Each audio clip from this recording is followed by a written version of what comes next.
medication, but I know my body, and I feel no different with this medication. So, rheumatoid arthritis has begun to disfigure my fingers, this one especially, and this one, to the point where I think when we came here for the last book launch, my hands locked up on my steering wheel going back to Charlotte. It's causing a lot of pain to the point where I could not do my hair. So I had to cut off all my hair about 3 months ago because of it. I was in the shower, shampooing my hair, and my hands locked up, and the pain was so unbearable. When I got out, I told my husband, I just can't deal with this anymore. A woman's hair is her pride and her glory. So for me to have to cut out here, All right, Nika. it made me feel, I'm not going to say less than a woman, but it made me feel unattractive. You're beautiful. Absolutely. And for the last 6 months, lupus has really taken a toll on my body. As I said, the medications that I have been taking, my body has not been responding to it. So I just started a new medication. I was going to do infusions twice a week, but I decided to do a shot once a week. And I'm praying that it will work. I was also diagnosed 2 months ago with Hashimoto's disease, which is another autoimmune disease on top of the two I already have, which it eats away at my thyroid. So I am dealing with that as well.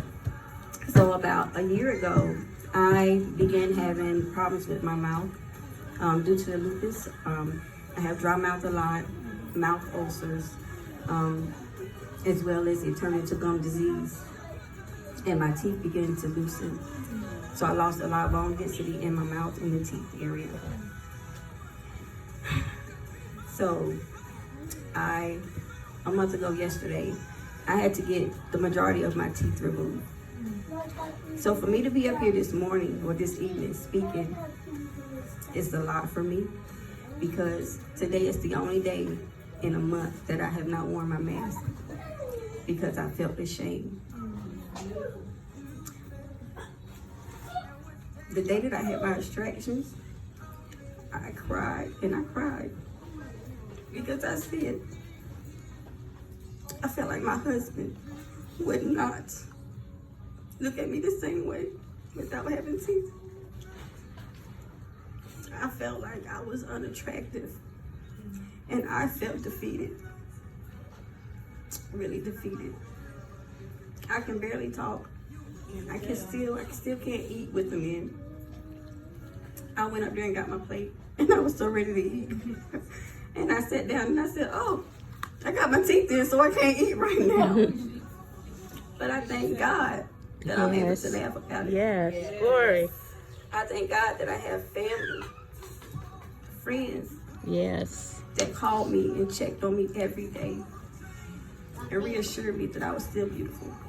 I thank God that I have a husband that loves me unconditionally. I just thank God for it.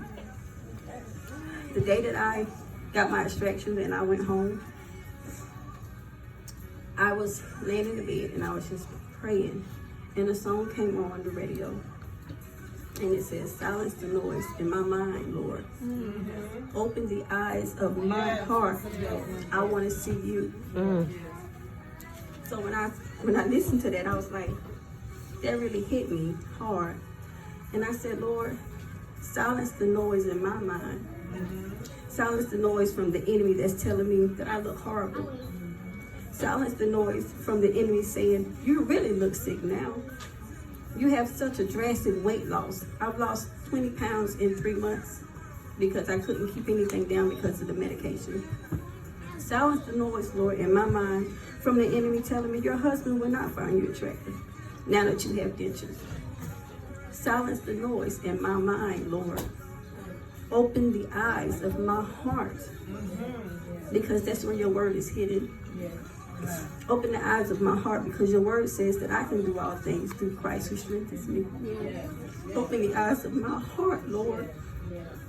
because I know by your stripes I am already healed. Yes. Open the eyes of my heart because I want to see you. Lord, I want to see you throughout this process. I want to see your light shine through me, no matter the situation.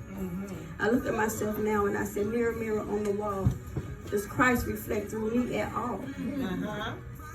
I don't want to be the type of person that's trying to minister to others and I'm down and out and I look like I'm down and out. I don't want that. So I want God's illuminating light to shine through me regardless of my situation, regardless of how I feel, regardless of how my day is going. I want people to see God when they see me. I want people to know that I have lupus and I have rheumatoid arthritis. I have thyroid disease and I also have Hashimoto's disease. But I choose to get up. Yes. I choose to get up. I get up as a wife. I get up as a mother.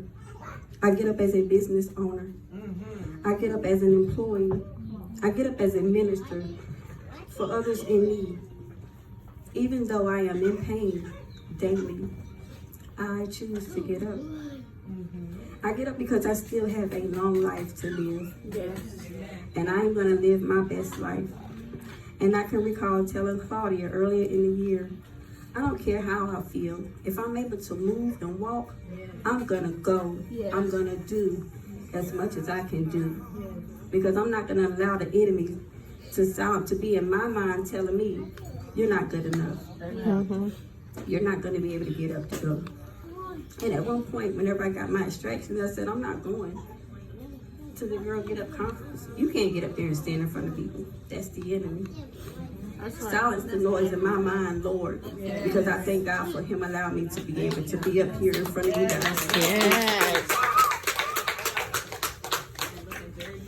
Thank you. Thank you. I always said, being a lupus warrior is very hard. It's difficult. But I thank God for giving me strength when I am weak. I thank God for my family and my friends that check on me.